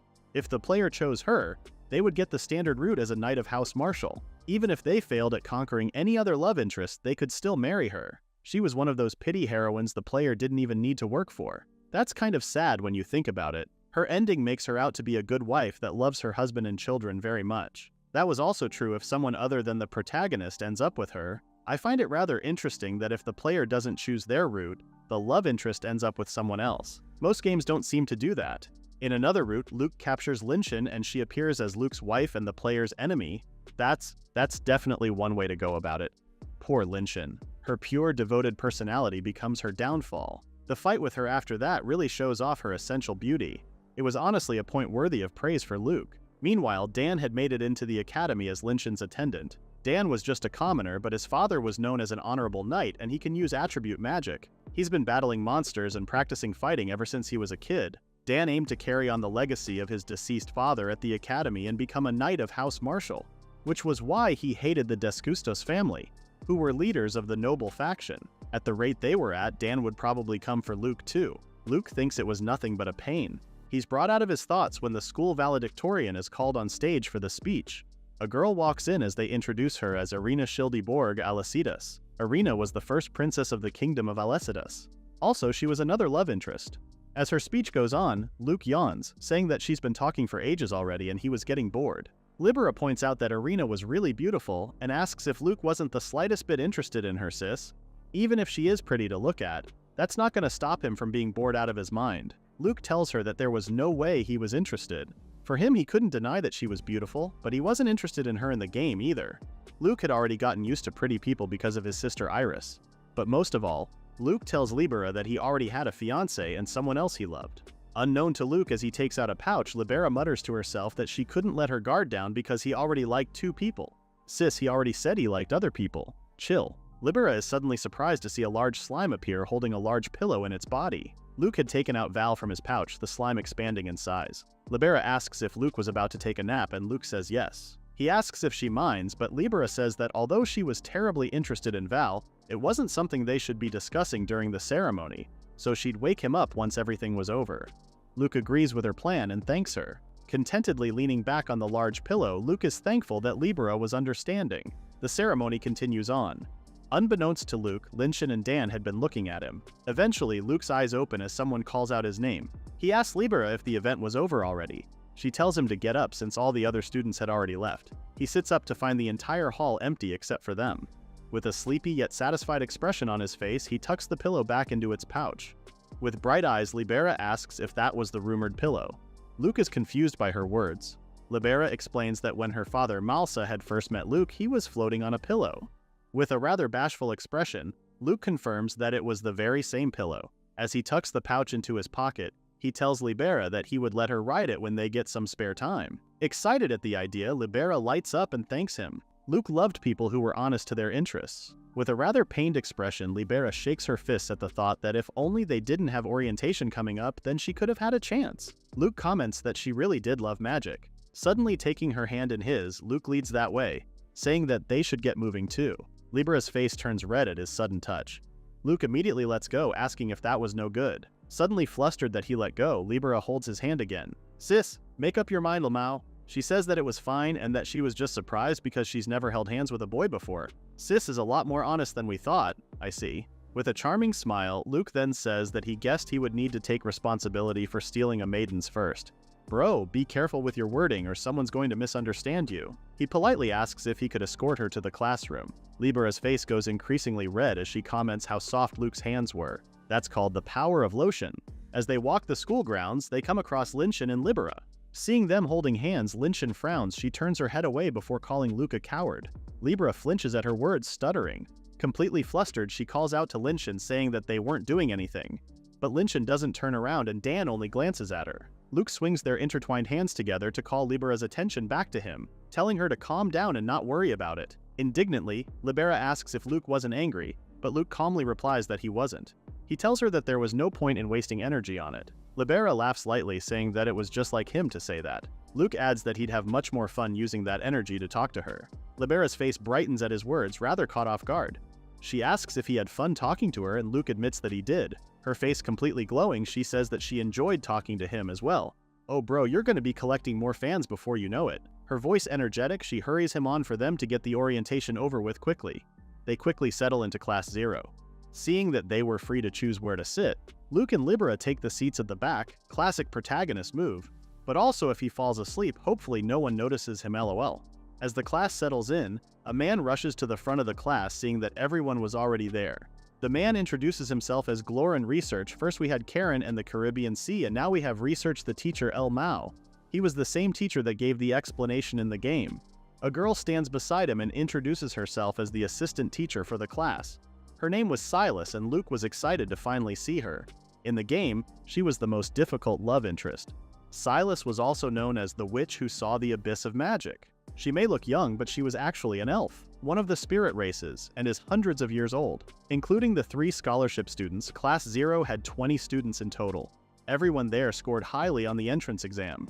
Glorin emphasizes that status didn't matter at the academy, and the students would instead be judged solely on their abilities. Linshin suddenly raises her hand, and when Glorin calls her, she asks how they would be able to find out their rank and how capable they were. Glorin fixes his monocle with a grin as he thanks her for the excellent question, clearly excited. Striking a pose and emphasizing his wrist, he tells them that it would be possible with their brand new invention, the magic watch. That's a smartwatch, right? Both Luke and Libera's faces light up in amazement as they turn to their wrists. Luke, why are you so amazed? You're from the modern world. The watches on their wrists light up. With an almost crazed expression, Glorin explains that the brand new invention records the student's unique mana signature and allows them to look up their grades and rank at will. As a screen flashes in front of Luke, his face lights up with recognition. It was the stat screen from the academy part of the game. On the screen was his name, age, current level, number of monsters defeated, classroom, and a more detailed explanation of his stats. Seeing that they were able to use it, Glorin explains that they recorded everyone's mana signature, but they only allow the person themselves to see the finer details. The recognition system was built on the student's mana signature. Looking back at his magic watch stat screen, it listed that his no non-attribute magic consisted of daily magic, strength magic, support magic, restoration magic, and unknown. Luke guessed that the unknown non-attribute was Val. Meanwhile, his known attribute magic was sleep and sloth magic. Glorin continues that the rank of their grades and the class they belonged to was public. After all, the faculty needed to see that too. Swiping the floating screen, Luke checks the ranking of the 300 first years. Overall rank 1 was Arena, while he was rank 2. Overall rank 2 on your first day is crazy work, OMG. Practical rank 1 was Ruby, while he was rank 10. Studies rank 1 was Miral, while he was rank 5. And Magic rank 1 was Libera, while he was rank 2. Being rank 10 as your lowest rank is almost insane. Luke glances at Libera with a smile, already expecting her ranking in Magic. With a crazed expression, Glorin asks the class what they thought of the Magic Watch, reasoning that magic tools were the greatest resources to further humanity. As he continued to go on about magic tools, lost in his passion, Silas pulled at his clothes, telling him to continue with the lesson. It was clear to Luke that Glorin was also a magic tool maniac. Watching him go on, Libera comments that Glorin was a rather bizarre person. Luke thinks that she hasn't realized that she was a magic maniac too, and she and Glorin were one and the same. Suddenly, Luke leans closer to Libera's seat, asking how her grades were. They both flinch, realizing that the whole class had now turned to them. Well, that's really awkward. The both of them caught off guard. Libera whispers to Luke that they should talk about it later. Clearing her throat, Silas sends Glorin over to the window to cool down as she explains the rest of the class. She starts her discussion about the academy by telling them that they were free to choose whatever subjects they wanted. That's an awesome way to go about school subjects. She takes an empty paper envelope in hand. With a single burst of flames, it turns to ash in her hands. She reminds them that ranks weren't solely dependent on their grades, so they should choose subjects they wanted to study or that they think will help them in the future. Flourishing her hands, she tells them that their growth was up to them. However, that also meant that if their grades dropped, they'll be mercilessly kicked down by a lower class. There was one exception, the Sword Emperor Cup. Silas tells them that it was the Academy's greatest event, held every year and attracting major attention from the wider world. Even if a student's magic and academic grades were low, if they did well during the event, they could remain in the higher classes. Not only that, but the victor would also receive an honorary knight title and the right to challenge the winner of the National Sword Emperor Cup. Silas hoped that they would all attempt to win the cup at least once during their 3 years there. Internally, Luke thinks of how Dan's first goal was to become a knight, and that meant winning the School Sword Emperor Cup. Becoming an honorary knight also made the person a noble, and rising in the ranks like that can come in handy too, such as having permission to travel through territories. Silas continues that as part of the school system surrounding the Sword Emperor Cup, practice matches were permitted, or as they were called, ranking battles. The students could find the exact rules on their watches, but Silas gives them a brief rundown. Their ranks were essential to holding a battle. The ranking battle rules were as follows. To have a battle, lower-ranked students could only challenge others of higher rank, and if someone is challenged, they're not allowed to refuse, but the battle won't start until they accept. If the challenger wins, they can steal the higher-ranking opponent's rank and they get transferred to the appropriate class. If the challenger loses, however, they cannot challenge the same opponent again for 6 months, and if they lose 5 times, they can never challenge that opponent again. Both individual and team battles are possible, at the discretion of the challenged person. A student may only take part in 1 individual and 1 team battle per day. If the student falls ill or feels unwell, they can send out a representative to fight on their behalf. And finally, if the student cannot produce a representative or keep refusing to fight for an extended period of time, they will lose by default. There were a few more important details, but that was the gist of it. Just like the game, it was lenient to the loser. The rules were set up to fight the villainous Luke. Luke's original role was to be the first person to get taken down in the ranking battles, specifically to lose to Dan, the game's protagonist. It was a necessary scene to cement the fated rivalry between Luke and Dan in the game, though to the Luke right now it was nothing but a pain.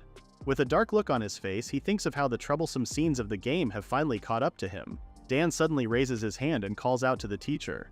He asks when they could start challenging people to ranking battles. Oh god, this can't be good. Glorin says that as soon as they've registered the watch, they were allowed to. Slamming his hands on the table and getting up, Dan announces that he wanted to challenge someone right then and there. Turning around, he declares to have a fight with Luke. Dan and Luke glare at each other. Just then, Luke's watch makes a small chime. It had finally started. The challenge had appeared on his watch. That scene was the tutorial battle, the first job lined up for the villainous noble Luke. Chapter 8. This was how the tutorial fight went down in the game. Luke was enrolled on his talent for magic alone, so of course he lost to Dan, a knight apprentice. After that, Luke started targeting Dan to take revenge. For Dan, it was a chance to increase his affection with the surrounding people, living a fulfilling academy life, while Luke was left to grind his teeth in the background. The original Luke flew into a frenzy over being challenged by a mere commoner. But the Luke right now wasn't the original. With an almost disgusted look on his face, Luke waves Dan's words away, saying that he wasn't doing that. I thought they weren't allowed to say no though, Amal? Dan exclaims in disbelief. He tries to provoke Luke, saying that he was just scared, but Luke responds that it was just a pain, making Dan more pissed. With a frown, Luke plainly states that he was rank 2, before asking what rank Dan was. Dan says that he was rank 20, and Luke immediately points out that while Dan had an opportunity to increase his ranking, Luke himself had nothing to gain by accepting. He adds that he didn't want to fight an idiot who couldn't even understand something so simple. Suddenly, another person stands up, unable to listen to the bickering any longer. Linshin turns to Luke and bumps her fist into her chest where her heart was. She declares that as a noble of their glorious country, accepting a challenge should be a matter of fact, sis. He already said that he had nothing to gain from this. With a bored frown, Luke suggests that Linshin fight Dan instead. She's confused, but Luke pushes through and says that since her grades were pretty good too, then it should be fine because he was passing on the obligation. Linshin's face goes red, but she's unable to say anything more. Luke knew she was only a hot-headed and troublesome kid. Luke leans back on his seat quietly. He truly wanted to help, but only from behind the scenes. Helping goes directly against his creed of laziness, after all. I gotta hand it to his commitment to the bit OMG. Luke didn't want anything to do with troublesome stuff like that. As Linshin and Dan were left to stew in their anger, Irina suddenly stands up. She says that since Dan had an excellent practical score and Luke had an excellent magic score, she really wanted to see a fight between the two of them. Sis, even if Dan had an amazing score in practicals, Luke is still rank 2 overall. He could hand his ass back to him. Linshin's face immediately lights up at her words. Turning to face him directly, Irina informs him that refusing would only make his rank fall, so he should follow the academy. But most importantly of all, Irina says that a noble of the country should guide the people. Luke's frown seems to deepen. With a flourish of her hands, she says that it was his duty to do so, and she wouldn't let him refuse. I think that's a horrible thing to say as a higher power. Let the guy step this one out. A dark look cast over his face, Luke curses at her in his thoughts. Internally, Luke points out that the teacher had specifically said that in the academy status didn't matter, only a student's grades. He sighs in annoyance, unable to stand the princess. Okay, yeah, I thought she was pretty at first too, but she's coming off a bit too strong now. However, Luke couldn't deny that it would be difficult to refuse both the princess and the daughter of a duke. He buries his head in his fist, grumbling at his problem. Finally, he says that she was right. The others are content with his answer. Oh, I wonder if they'll still be feeling satisfied when all this is over. For Luke, it seemed like he was too weak to resist the flow of the game all by himself. Later on, Luke and Libera walk down the school grounds. He knew he didn't have a choice, but Luke still thought it was such a pain. He really didn't want to move around so much. He extends a hand and calls out to Val. In order to fulfill Luke's role, he needed to lose the duel, but he didn't even know how he lost. Ahead of them, Dan and Linshin walk in the same direction. Beside him, Libera asks him if he was alright. She tells him that she's heard that he greatly disliked exercise. Libera points out that his opponent was a knight apprentice at Duke Marshall's and they were famous fighters. She thinks that Dan was pretty used to fighting, judging from his exam results, but Luke reassures her that he was fine. With a bright smile, he tells her that this was a piece of cake for him, especially since he's not going to be doing the brunt of the work anyway, lol. Libera stares up at him in awe, but the moment is ruined when Luke lets out a loud yawn. Libera laughs, saying that Luke truly was a mysterious person. She points out that he's invented magic nobody else would have ever thought of, and he refused to fight despite being a noble. Confused on how her last sentence had anything to do with each other, Libera explains that nobles valued their pride very highly. She reassures him that she was complimenting him. Luke smiles and says that it was fine and that he wouldn't want her to dislike him. In a loud voice, Libera assures him that she doesn't dislike him, nor would she ever. We love a loyal bestie. As Luke and Libera continue to chat happily, Dan and Linshin in front of them walk in silence, focused on their next task. Stepping into the gates, Luke thinks how he hasn't been there since the entrance exam. Again, they find themselves inside the arena. Linshin guides Dan as he does some stretches to prepare for the match. Meanwhile, Luke looks up at the audience stands. Their classmates had attended, eager to witness the first ranking match. Oren walks in, asking if the both of them were ready, and Dan eagerly says yes. Pointing his blade at Luke, he declares that he would beat his rotten personality into shape. Dan says that he watched Luke during the exam and he was just lying down the whole time. Are you telling me that all his anger is coming from the fact that Luke was chilling during his time in the exam? What did he want him to do? Luke doesn't look at him. Instead, he asks Libera to wait from the sidelines, to which Libera hesitantly accepts. Dan bristles at the fact that Luke wasn't listening to him and shouts for Luke not to ignore him, but he cuts him off. Turning to him with a chilling look in his eyes, Luke tells him to just be grateful that he was willing to fight him. His words make Dan's anger spike even more, making him call Luke an arrogant prick. Angrily, Dan asks Luke what his level was. Levels were the number that increased the more monsters one defeated. Since it was a game, he maxed it out when he first saw it. But since strategy and basics were so much more important now, he hasn't been worrying about it. Unconcerned, Luke brings out his stat screen. With a blank voice, he tells Dan that he was level 1. Crazy that he's still at level 1. Dan looks at him dumbfounded. Suddenly he explodes, pointing out that Luke had never fought a monster before and saying that he was supposed to be a noble. Luke is confused why being a noble had anything to do with fighting monsters. Clenching his fist tight, Dan mutters that Luke was even worse than he thought. Just because he was at level 1 is crazy work. Glorin calls out to them, telling them to step forward for the battle. In a carefree tone, Luke tells them to have a nice fight or whatever. Dan stays quiet, the look on his face solemn and serious as he raises his sword in a battle stance. Lowering his arm, Glorin announces the official start of the match. Dan immediately rushes in, sword raised. In the game, Luke was in Dan's shoes and it was a turn-based RPG where one selected commands. However, no such commands appeared right now, so he only had one way to fight. Holding out his arm, Luke summons Val and lets his magic envelop him. He orders him to take full control for a full minute. He makes sure to add for Val to take care for neither of them to get badly hurt. With a cat-like smile, Val agrees to his orders. As Dan swings his sword down, Val covers Luke. Now all he needed to do was surrender when he woke up. Luke raises his arm and uses magic to block against Dan's swing. Dan is surprised that his sword was so easily caught. When he pulls his sword back, Luke or Val gives him a cat-like smile from underneath his raised arm. Time passes and slowly the fog of sleep eventually leaves Luke and he wakes up to hear a pained grunt. When he opens his eyes, he finds himself holding Dan up by his neck using his magic. Dan is bruised and bloodied. In a shaky voice, he orders Luke to let go of him. Internally, Luke makes a small, half-hearted apology.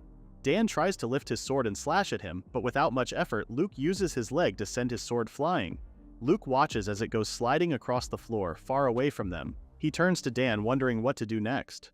Just as Luke had ordered, Dan wasn't badly hurt. In the game, no matter how badly Dan messes up during the match, he would end it by using his secret attribute magic technique and win. But Luke felt like it was impossible for him to lose in that situation. Pulling his fist back for a punch, Luke says that he would end the fight. Dan raises his arms, trying to use his abilities, but he is too late.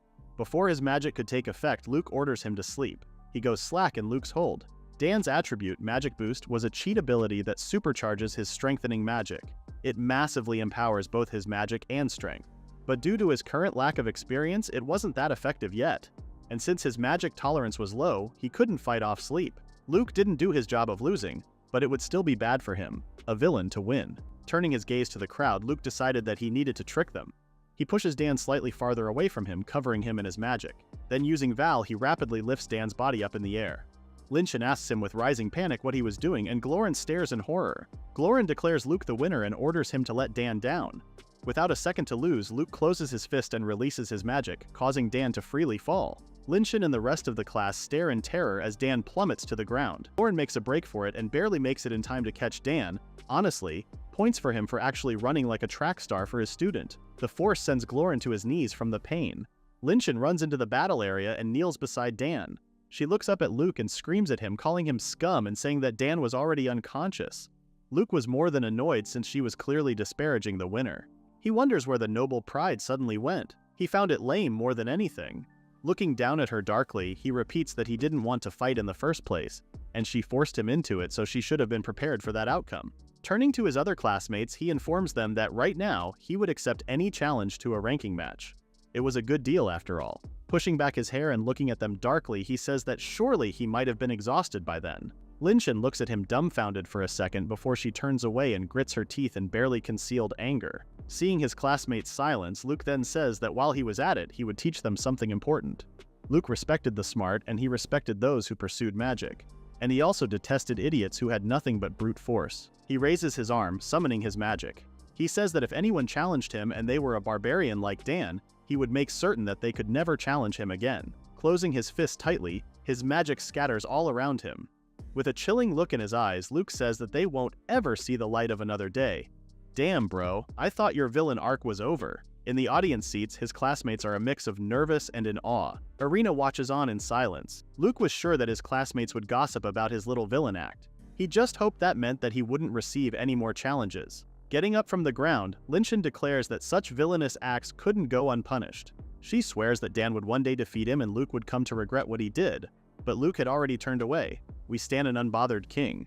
As he passes by Libra, he calls her over for them to leave. When they're far away enough, Libra glances behind them and asks Luke if he was sure that he wasn't going to tell them anything. Luke asks her what she meant. She says that Luke was about to catch Dan before he hit the ground using Val. Yeah, I figured he wasn't so evil as letting the protag literally drop dead. Yawning, Luke merely says that he was lazy, so he would rather chill in magic studies than try to explain it. Besides, to Luke, Dan was an idiot who immediately picked a fight with him over his own conceited sense of justice. He asks Libera if she thought he would have been able to explain anything to him. Luke felt like he already tried to talk to him more than enough that day. Libra says that his answer seemed reasonable. However, a familiar light voice asks him if he was sure about what he was doing. Luke sighs in annoyance, his face dark. In barely concealed annoyance, Luke asks what Arena wanted from him. Arena tells him to call her by her first name since they were classmates. His expression not getting any lighter, Luke tells her he can call him by his first name as well before demanding to know what she wanted again. Almost innocently, Arena comments that he was the only one who'd look at her like that. Luke pointedly thanks her for the compliment. Internally, he thinks that Arena didn't understand that they couldn't treat her like that because she was royalty. He He really couldn't deal with her. Irina continues that her brother has told her about Testa. Luke remembers that their older brothers were in the same year and both were the top 2 students of the school. With glittering eyes, she tells him that she finally understood that Luke really did live up to the Descustos family name. She thanks him for showing her such a wonderful match. Turning around, she says that that was all she wanted to say and she excuses herself. As they watch her go, Luke wonders what she even came there for. Libera ponders out loud that Irina really didn't hate him. Luke asks her what that was all about, but Libera awkwardly tells him not to worry about it. Instead, she congratulates him for a good job in getting through orientation day. I didn't even realize that all that happened in a single day. Whoa! That night, Luke leans out a balcony with a content smile. Someone asks him what he was doing out there and he says that he was just catching his breath. Luke had spent dinner with Karen. He tells her that he ate so much seeing as it's been a while since he last had her cooking. Karen is glad to hear that he liked it. She stands up and heads over to the balcony with him. Luke presses a kiss to her head, saying that nothing cheered him up quite like her food, bro. At this point, are you still in love with just her food? Come on now. Karen tells him not to praise her too much or she would end up getting carried away. Luke tells her to get carried away all she wanted since she was very accomplished with all her successful projects anyway. She points out that it was only all thanks to him, but Luke retorts that he only gave a few pieces of advice. He says that the achievements belong to her, the person who made a business using the ideas, and the Caribbean family for their support. Karen tells him that being too humble was also an issue since she really wanted to praise him too. Why are they so sweet, OMG? Luke tells her not to worry about him since he was having the Caribbean family support him, so her getting rich trickles down to him anyway. Karen laughs, saying that he was the only noble who would say something like that. She places her hand over his and asks if he was serious, to which Luke says of course. After all, the two of them have talked a lot over the years. Karen knew everything about him by now. She knew his family couldn't care less about him and she knew all he wanted was a lazy and healthy life. She even knew that what he fell in love with was her cooking, but despite knowing all that, she had kept loving him all the same. She's too pure for this world, bro. Don't break her heart. Leaning on his shoulder, she softly asks him if he still loved her only because of her cooking. Luke reassures her that he loved her very much as well now, so much so that he didn't want to leave her side. Bro, you better. She's been there through thick or thin. Luke asks her if he could stay the night in her room. Ayo bro, too soon. Karen laughs, embarrassed, reminding him that they weren't married yet. Getting down on one knee, Luke reassures her that even if one of their families fell into ruin, he would love her more than anything and he couldn't live without her anymore. With a hand to his chest, he asks her to let him stay by her side for the night. With a resigned smile, Karen playfully calls him a villain, saying that if he went that far, no woman would be able to refuse him. The two of them sitting on Val, Luke uses his magic to let them float into the air. As he pulls her close, Karen tells him that if he ever brought anyone except Syrup out on one of their mid-air walks, she was going to be jealous. Luke reassures her that he'll keep it in mind.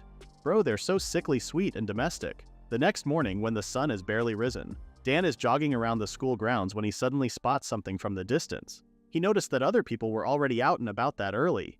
Peeking over his high vantage point, he realizes that it was Luke. He wonders what in the world he was doing at that hour. Luke was doing stretches as he yawned, but Dan suddenly looked panicked. He was worried that Luke was planning some sort of villainous scheme. Luke is literally wearing a shirt and some loose pants. Nobody does anything nefarious in sweats, Dan. Calm down. Dan's about to summon his magic when something suddenly lights up. His attention is forced back on Luke as his magic envelopes him.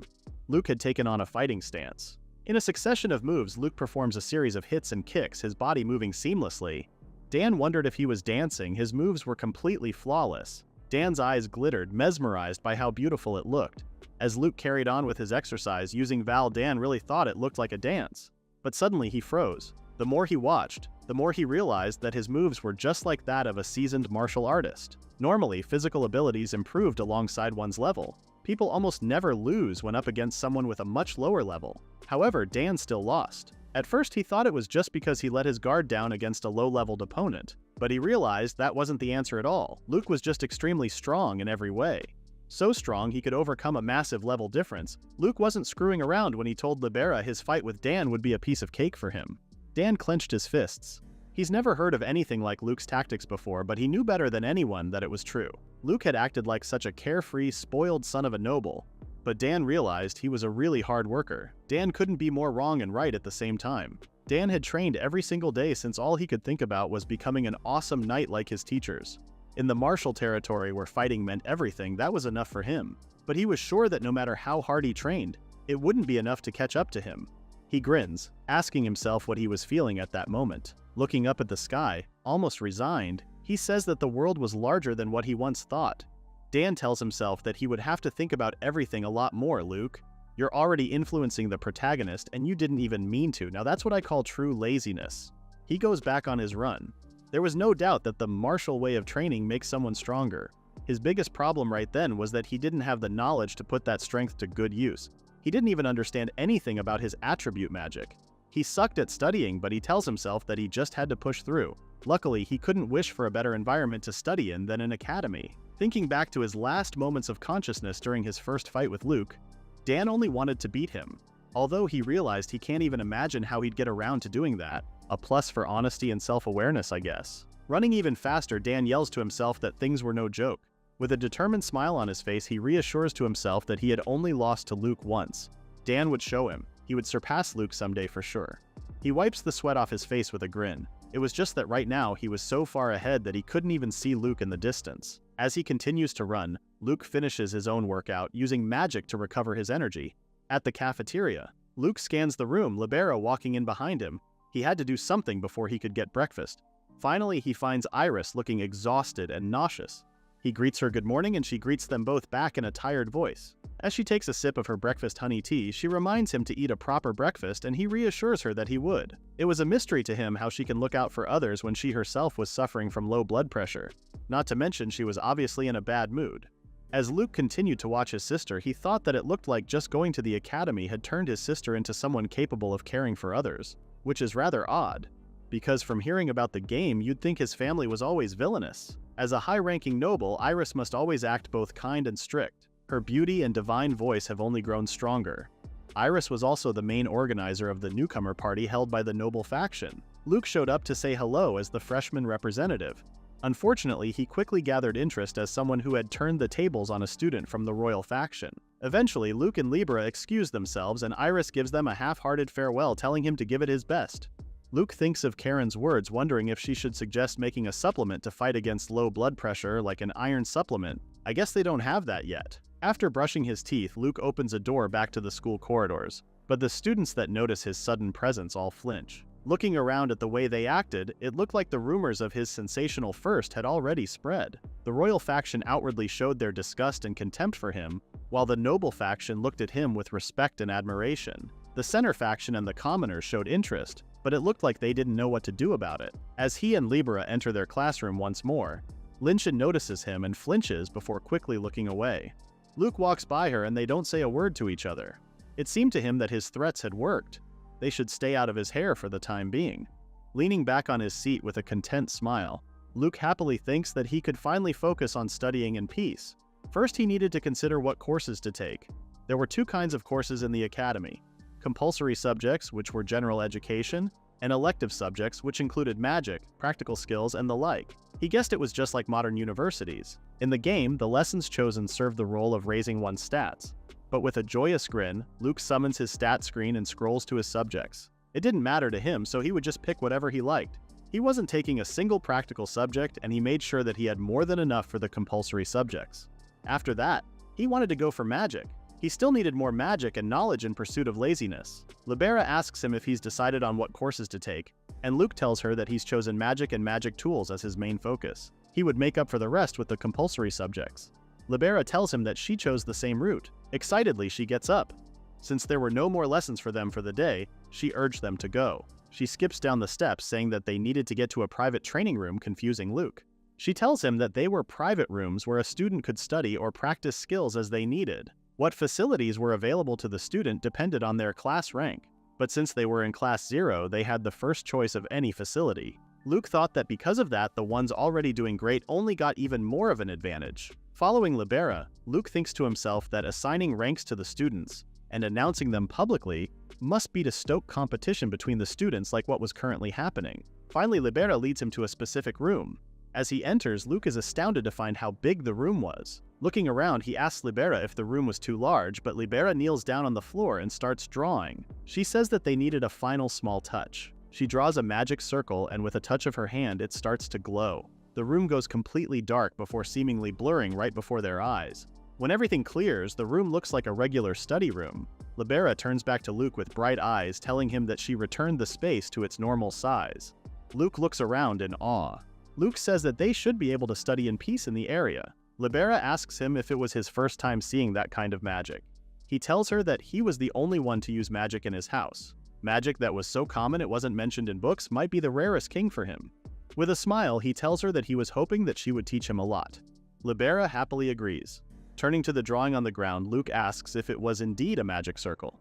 Libera tells him that it was necessary to cast the same spell without variance, although the ones in common tools were much smaller. Taking out what appeared to be a magic pen, Libera writes on air to demonstrate. The circle wouldn't activate unless it was drawn correctly, so the caster needed to practice to draw them properly. Smiling down at Val, Luke says that magic was handy but took a lot of effort.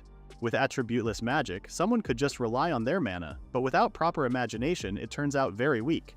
And while attribute magic was very easy to understand and use, it still needed deep understanding and practice to master. Excited, Libera leans forward and asks him if he liked that part of magic too, to which Luke agrees. Libera says that the fact that it was deep was exactly what made it interesting.